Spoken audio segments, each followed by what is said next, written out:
अस्सलाम वालेकुम dear students, उम्मीद करता हूँ तमाम स्टूडेंट खैरियत से होंगे। स्टूडेंट, हमारी डिस्कशन है 9th क्लास की चैप्टर 1 के ऊपर जारी है, जिसमें आज हम इसकी लास्ट एक्सरसाइज 1.3 सॉल्व करेंगे। एक्सरसाइज 1.3 में ओवरऑल स्टेटमेंट वाले क्वेश्चन हैं। बस स्टेटमेंट को अंडरस्टैंड करना है। क्वेश्चन सॉल्व करना बहुत ईजी है, जस्ट अंडरस्टैंड करना है। जब अंडरस्टैंड हो जाएंगे तो सॉल्व बहुत ईजी है इंशाल्लाह। अभी देखते हैं। पार्ट नंबर 1 है, क्वेश्चन नंबर 1 है एक्सरसाइज 1.3 का। कहता है on his last bank statement, जो बैंक की आखिरी स्टेटमेंट थी किसकी, Kasam had a balance of, Kasam के पास इतना बैलेंस था 1,75,000। इतना बैलेंस था जो उसके पास लास्ट स्टेटमेंट है कि हमारे पास इतना बैलेंस है जी इन हिज चेकिंग अकाउंट में। He wrote on check for rupees 45,790 and another for rupees 1,12,921। What is his current balance. उसने क्या किया है, हमारे पास टोटल अमाउंट कितनी थी, यानी कासम के पास 1,75,000।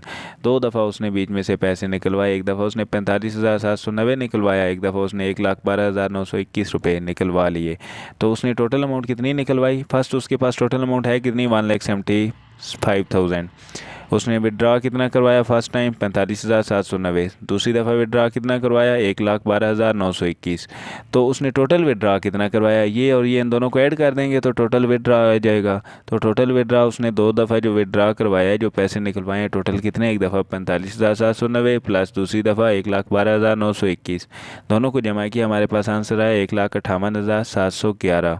तो अब उसके पास बैलेंस कितना रह गया है, करंट बैलेंस अभी कितना है। तो अभी बैलेंस इतना ही होगा जो उसके पास टोटल जो स्टेटमेंट थी, लास्ट स्टेटमेंट, वो 1,75,000 थी। उसमें से जो उसने निकलवा ली है 1,58,711, ये निकाल देंगे तो अभी पीछे क्या बच गया। 1,75,000 में से 1,58,000 निकाल लिए तो अभी हमारे पास 16,289 रुपीज़ बच गए। तो ये हमारे पास करंट। क्वेश्चन नंबर 2 है, last week Wajid drove 283.4 kilometer on 16.2 liter of petrol. He says that average about 1.75 kilometer per liter. Is his answer reasonable? Why? कहता है कि जो वाजिद है ना, उसने बताया कि वो जिस चीज़ पे भी ड्राइव कर रहा था, समझे बाइक पे कर रहा था अगर, तो 1.75 किलोमीटर पर लीटर के हिसाब से वो बाइक चलता है। उसकी एवरेज है कि 1 लीटर उसमें पेट्रोल डलवाए ना तो वो 1.75 किलोमीटर चलता है। लेकिन उसने क्या किया, 16 लीटर पेट्रोल डलवाया और वो कितने किलोमीटर चला, 283 किलोमीटर। अगर 1.75 किलोमीटर चले 1 लीटर के हिसाब से, तो 16 लीटर के हिसाब से इतने किलोमीटर चलेगा। अगर इतने चलेगा तो रीज़नेबल है, अगर नहीं तो फिर हमारे पास रीज़नेबल नहीं है। तो यही हमने बताना है। तो एस्टिमेटेड एवरेज क्या है, 1.75 किलोमीटर पर लीटर। 1 लीटर में 1.75 किलोमीटर चलता है। उसने डिस्टेंस कितना कवर किया है, 283.4 किलोमीटर। पेट्रोल कितना डलवाया था, 16.2 लीटर। अब एक्चुअल एवरेज उसकी कितनी आई है, डिस्टेंस डिवाइडेड बाय पेट्रोल कर देंगे। जो हमारा आंसर आएगा वो आंसर अगर इस एवरेज के तकरीबन इक्वल हो तो हम कह देंगे रीज़नेबल है, अगर इक्वल नहीं है तो रीज़नेबल नहीं है। तो हमने 283.4 डिवाइडेड बाय 16.2 किया, इसका आंसर आया 17.5। अब 17.5 और 1.7 वो तो बहुत दूर हो गया ना, तो हम नीचे लिख देंगे there is a big difference between estimated average and the actual average, so his answer is not reasonable. 3 है, Salma bar 3.2 yard of fabric for a total price of ₹139.2। कहते हैं कि सलमा ने 139.2 रुपये दिए हैं और कितना कपड़ा ख़रीदा है जी, 3.2 yard. How did the fabric cost per yard. तो वो अगर 1 यार्ड ख़रीदे तो कितने रुपए लगेंगे, 3.2 यार्ड ख़रीदा है तो 139.2 रुपये लगे हैं। तो 1 यार्ड के कितने पैसे लगेंगे। अब यार्ड उसने कितने ख़रीदा फैब्रिक, 3.2, प्राइस कितनी है 139.2। तो कॉस्ट ऑफ यार्ड क्या करेंगे, प्राइस डिवाइडेड बाय जो उसने यार्ड ख़रीदा है उसकी, तो 1 यार्ड की प्राइस आ जाएगी। तो 139.2 डिवाइडेड बाय 3.2, तो ये कितनी है 43.5। अब 43.5 इतने रुपीज़ दें तो पर यार्ड के हिसाब से हम कपड़ा ख़रीद सकते हैं। क्वेश्चन नंबर 4 है, मोमना वॉक्स 3.5 किलोमीटर पर आवर। मोमना कितना किलोमीटर 1 घंटे के हिसाब से 3.5 किलोमीटर चलती है। She took a 12 hour walk वो 12 घंटे चलती रही है। How far did she walk, तो अभी उसने कितना सफ़र तय कर लिया है। 1 घंटे में देखें 3.5 किलोमीटर वो चली।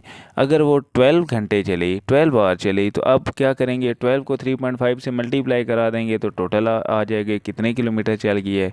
तो हम करते कैसे हैं, स्पीड कितनी है उसकी 3.5 किलोमीटर पर आवर के हिसाब से। अब डिस्टेंस टाइम कितना है हमारे पास, 12 आवर है, 12 आवर वो चलती रही है। तो हमने बताना है कि अब वो कितना डिस्टेंस कितना दूर गई है। तो डिस्टेंस फाइंड करने के लिए डिस्टेंस का फार्मूला क्या है, स्पीड मल्टीप्लाई टाइम, यानी v मल्टीप्लाई टी। स्पीड क्या है 3.5 kilometre per hour, multiply time क्या है 12 आवर। तो 3.5 मल्टीप्लाई 12, आंसर क्या आया 42।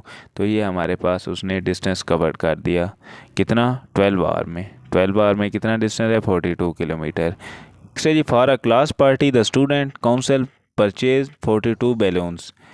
एक क्लास पार्टी में स्टूडेंट कितने बैलून लेते हैं, 42 रुपीज़, कितने के 1.85 रुपीज़ हर बैलून का। 1.85 रुपीज़ का एक बैलून है, उन्होंने कितने ख़रीदे हैं, 42। What is the total amount of student council paid for balloon. 1.85 के एक है, 42 बैलून लेने हैं, तो टोटल बैलून 42 हैं, ईच बैलून 1.85 का है। टोटल प्राइस कितनी होगी, 1.85 मल्टीप्लाई 42, तो वो 77.7, ये हमारा आंसर आ जाएगा। टोटल 42 बैलून्स के 77.7 हमारे पास रुपीज़ यूज़ हुए हैं। नेक्स्ट है, a group of friends made 4 yard long rectangular banner. एक फ्रेंड्स की ग्रुप ने 4 यार्ड लंबा लेंथ का एक बैनर बनाया है। दे पेड 3.75 पर यार्ड फॉर द फैब्रिक। उसने इस कपड़े के लिए 3.75 पर यार्ड के हिसाब से पैसे दिए हैं। And ₹9 for the firm to go around the banner, और 9 रुपये दिए हैं जो उस बैनर के इर्द गिर्द ना चारों तरफ वो लगी होती है फर्म। एंड 10 यार्ड पैरामीटर, और वो जो बैनर है ना हमारा वो 10 यार्ड पैरामीटर का है। What was the width of the banner, अब उस बैनर की विड्थ क्या होगी। जिस बैनर का पैरामीटर 10 है, जिस बैनर का लेंथ जो है वो 4 यार्ड है, उसकी विड्थ बतानी है, विड्थ कितनी होगी। और उस पर प्राइस कितनी यूज़ हुई है, 3.75 पर यार्ड के हिसाब से, और 9 रुपये का ऊपर उसने फार्म यूज़ किया है जो साइडों पे लगा है बैनर का। तो हमने लिख दी, लेंथ हमारे पास 4 यार्ड है, पैरामीटर 10 यार्ड है, विड्थ हमने फाइंड करनी है x, तो पैरामीटर इक्वल होता है 2 इंटू लेंथ प्लस विड्थ। तो पैरामीटर की जगह 10 लिखेंगे, इक्वल टू 2 इंटू लेंथ की जगह 4 प्लस विड्थ की जगह x लिखे, हमने लेट किया x, तो इस x की वैल्यू निकालनी है, वही हमारी विड्थ है। 2 यहाँ मल्टीप्लाई हो रहा है, इस साइड पे डिवाइड कर देंगे, यहाँ पे डिवाइड किया, 10 डिवाइडेड बाई 2 5, तो 4 plus x equal to 5। 10 divided by 2 5, 5 equal to 4 plus x, तो यहाँ पे 5 इक्वल टू 4 प्लस एक्स। यहाँ पे एक्स की वैल्यू फाइंड करनी है, 4 इस साइड पे आ गया, तो यहाँ 4 प्लस का था, दूसरी साइड पे इक्वेशन क्या है, माइनस का हो गया, 5 minus 4 1, x is equal to 1। तो एक्स हमारे पास क्या थी, विड्थ, जो हमने फाइंड करनी थी, विड्थ हमारे पास 1 यार्ड आ गई। नेक्स्ट क्वेश्चन है, a shoe factory has an asset of for ₹20 lakh for which 3/5 is the capital and rest in the debit. Find the amount of capital and debit. आगे वो बताता है, hint asset equal होता है capital plus debit के। तो asset हमारे पास कितना है, 20 लाख, कैपिटल कितना है, 3/5 ऑफ एसेट्स। तो हमने बता देना, जब 3/5 ऑफ एसेट्स है तो एसेट कितना है, 20 लाख। 20 लाख को कैपिटल से मल्टीप्लाई करवा देंगे तो कैपिटल आ जाएगा हमारे पास, 3/5 ऑफ एसेट है तो 3/5 मल्टीप्लाई 20 लाख, तो ये कितना आया, 12 लाख। कैपिटल हमारे पास कितना है, 12 लाख। तो हमारे पास हिंट क्या था, asset equal to capital plus debit. तो हमने बता देना है कि डेबिट किसकी इक्वल है, फिर यहाँ पे कैपिटल इस साइड पे ऐड हो रहा था, दूसरी साइड पे आके सब्ट्रैक्ट हो गया, एसेट माइनस कैपिटल। तो डेबिट इक्वल आ गया एसेट माइनस कैपिटल। एसेट कितना है हमारे पास, 20 लाख, कैपिटल कितना है, 12 लाख, तो 20 लाख माइनस 12 लाख, डेबिट कितना है, 8 लाख। तो यही हमारा आंसर था। क्वेश्चन नंबर 9 है, world lowest temperature in past 100 year was recorded to be -89.2 centigrade and Vostok Antarctica on July 21, 1983। जुलाई 21, 1983 को यहाँ पे हमने सबसे जो लोएस्ट टेम्परेचर है पिछले 100 साल में वो कितना रिकॉर्ड हुआ, -89.2 सेंटीग्रेड। अब करना क्या है, convert this temperature into Fahrenheit scale and kelvin scale. इसी टेम्परेचर को हमने फ़ारेनहाइट स्केल में और केल्विन स्केल में कन्वर्ट करना है। तो फ़ारेनहाइट स्केल किसकी इक्वल होता है, F इक्वल है 9/5 सेंटीग्रेड यानी C प्लस 32, और जब केल्विन स्केल में करेंगे कैसे करेंगे, K equal to C plus 273। तो फर्स्ट हम फ़ारेनहाइट स्केल में कन्वर्ट करते हैं, देन हम केल्विन स्केल में कन्वर्ट करेंगे। Fahrenheit scale temperature in Celsius scale कितना है, -89.2 सेंटीग्रेड। तो फ़ारेनहाइट स्केल में कैसे होगा, F is equal to 9/5 C plus 32। 9/5 C की जगह हम लिख देंगे जो सेल्सियस स्केल में हमारे पास टेम्परेचर है -89.2, तो प्लस 32। 9/5 multiply -89.2 plus 32। 5 यहाँ पे LCM लिया तो इधर 9 इंटू -89.2 प्लस 5 मल्टीप्लाई 32, सॉल्व किया, आंसर आया -642.8 डिवाइडेड बाई 5। कैलकुलेटर पे इसका आंसर निकालना -128.56 फ़ारेनहाइट। तो ये हमने सेल्सियस स्केल को फ़ारेनहाइट स्केल में कन्वर्ट कर दिया।